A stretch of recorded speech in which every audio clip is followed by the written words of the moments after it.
రాష్ట్ర ప్రభుత్వం ప్రతిష్టాత్మకంగా అమలు చేస్తున్న ప్రజాపాలన ప్రగతి ప్రణాళిక 99 రోజుల కార్యక్రమం మెదక్ జిల్లాలో విజయవంతంగా కొనసాగుతోందని జిల్లా కలెక్టర్ ప్రతిమా సింగ్ తెలిపారు. ఐడిఓసి కార్యాలయ సమావేశపు హాలులో నిర్వహించిన నియోజకవర్గ స్థాయి సమావేశంలో కలెక్టర్ పాల్గొన్నారు. ఈ సమావేశానికి మెదక్ ఆర్డీఓ రమాదేవి, అదనపు SP Vikrant Kumar Singh, Medak municipal chairman Radhika Bhupathiraju, Ramayampet municipal chairman Lavanya, vice చైర్మన్లు దొంతి నరేష్ గౌడ్, నబితా మరియు జిల్లా అధికారులు, ప్రజాప్రతినిధులు హాజరయ్యారు. ఈ సందర్భంగా వివిధ శాఖల ద్వారా ఏర్పాటు చేసిన ఎగ్జిబిషన్ స్టాల్స్ను కలెక్టర్ పరిశీలించారు. అనంతరం మాట్లాడిన కలెక్టర్, ప్రజాపాలన ప్రగతి ప్రణాళిక కార్యక్రమాన్ని జిల్లా స్థాయి నుంచి గ్రామస్థాయి వరకు సమర్థవంతంగా అమలు చేస్తున్నట్లు తెలిపారు. గ్రామసభలు నిర్వహించి ప్రజలకు అవగాహన కల్పిస్తూ శాఖల వారీగా కార్యక్రమాలను ముందుకు తీసుకెళ్తున్నామని, ప్రత్యేకంగా ఆరోగ్య కార్యక్రమాల ద్వారా వైద్య పరీక్షలు నిర్వహిస్తున్నామని, పోలీస్ శాఖ ఆధ్వర్యంలో అరైవ్ అలైవ్ కార్యక్రమం ద్వారా రోడ్డు భద్రతపై అవగాహన పెంచుతున్నామని వివరించారు. గ్రామస్థాయిలో రోడ్డు సేఫ్టీ కమిటీలను ఏర్పాటు చేసినట్లు తెలిపారు. రహదారి ప్రమాదాల నివారణకు కట్టుదిట్టమైన చర్యలు తీసుకుంటున్నామని, క్రైమ్ కంటే ప్రమాదాల్లోనే ఎక్కువ మంది మరణిస్తున్నారని ఆందోళన వ్యక్తం చేశారు. రానున్న రోజుల్లో రైతువారం, సంక్షేమ వారోత్సవాలు, చైల్డ్ సేఫ్టీ, నో డ్రగ్స్, వ్యవసాయం, యువజన సేవలు, విద్య, మహిళా అభివృద్ధి, పర్యావరణ పరిరక్షణ వంటి కార్యక్రమాలను విజయవంతంగా నిర్వహించాలని అధికారులను ఆదేశించారు. ప్రజలకు సంక్షేమ, అభివృద్ధి కార్యక్రమాలపై అవగాహన కల్పించి ప్రజాపాలనలో భాగస్వాములు కావాలని పిలుపునిచ్చారు. అభివృద్ధి కోసం ఇన్నోవేటివ్ ఆలోచనలను అమలు చేయాలని సూచించారు. ఇందుకు ముందు వివిధ శాఖల అధికారులు వ్యవసాయం, ఉద్యానవనం, ఇందిరమ్మ ఇండ్లు, వైద్య సేవలు, మెప్మా, విద్యుత్, ఇందిరా మహిళా శక్తి, కళ్యాణ లక్ష్మీషాది ముబారక్, నూతన రేషన్ కార్డులు, రోడ్డు భద్రతపై సమగ్ర కార్యాచరణ వివరించారు. ఈ కార్యక్రమంలో ఆర్డీఓ, తహసీల్దార్లు, ఎంపీడీఓలు, జిల్లా అధికారులు, ప్రజాప్రతినిధులు పాల్గొన్నారు.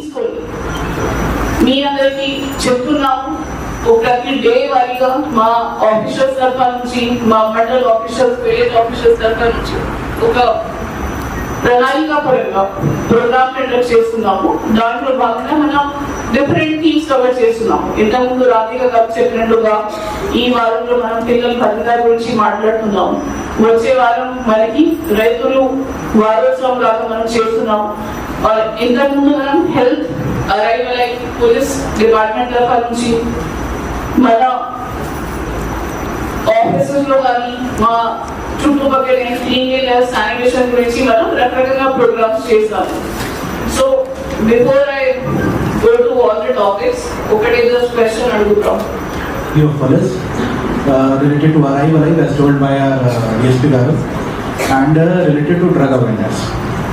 So as part of arrival I'll be just briefing about what in this 5 to 6 days program in arrival what was done by the district police. So at this arrival was focused on majorly 3 levels, madam.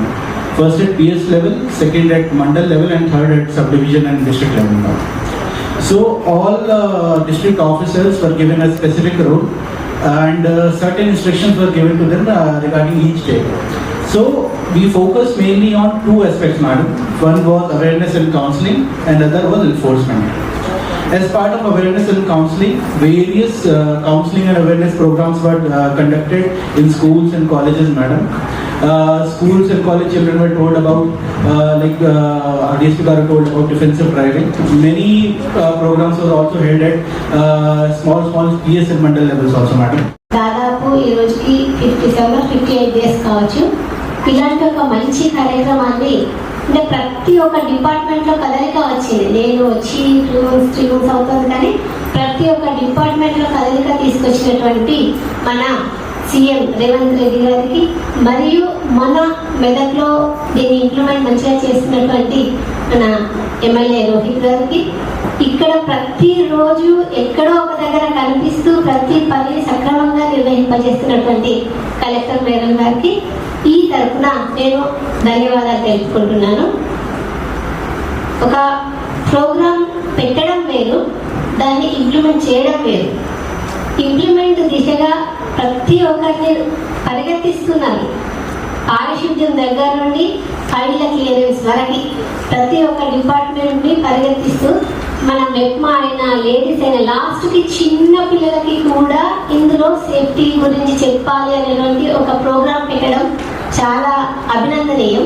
ఎందుకంటే పిల్లల్ని దాదాపు ఎవరు పట్టించుకోరు, కానీ ఇక్కడ బాల్య వివాహం చేయకూడదు అని ప్రతిదీ చెప్పి మొన్న రీసెంట్గా ఒక 1 వీక్ బ్యాక్ మనకు అదే జరిగింది. అందులో అందరూ ఆడపిల్లలకి సేఫ్టీ చెప్పండి అని చెప్పారు. కానీ ఈ సందర్భంగా నేనేం చెప్తున్నాను అంటే ఆడపిల్లలకే కాదు మగ పిల్లలకి కూడా ఏం చేయొద్దు అనేది తెలియజేయండి. అందరూ ఆడపిల్లలకి హద్దులు కాదు, మగ పిల్లలకి కూడా ఏం చేయొద్దు, టీచ్ చేయొద్దు, ఇవి ఏమి చేయొద్దు. ఎలాంటి ఒక తల్లి ఆడపిల్లకి తెలిసి చెప్తుందో మగ పిల్లలకు కూడా అదే చెప్పండి. తల్లి కాదు, తండ్రి కూడా అందులో ప్రముఖ పాత్ర, గురువులకు కూడా ఉంటుంది. ఎందుకంటే అందరినీ ఈక్వల్ గా చూడాలి. మనకు మహిళా సాధికారత అంటారు, పిల్లలకి 50%, కానీ అబ్బాయిలకు కూడా ప్రతిదీ చెప్పడం వల్లనే ఏదైనా వస్తుంది అని నా అభిప్రాయం.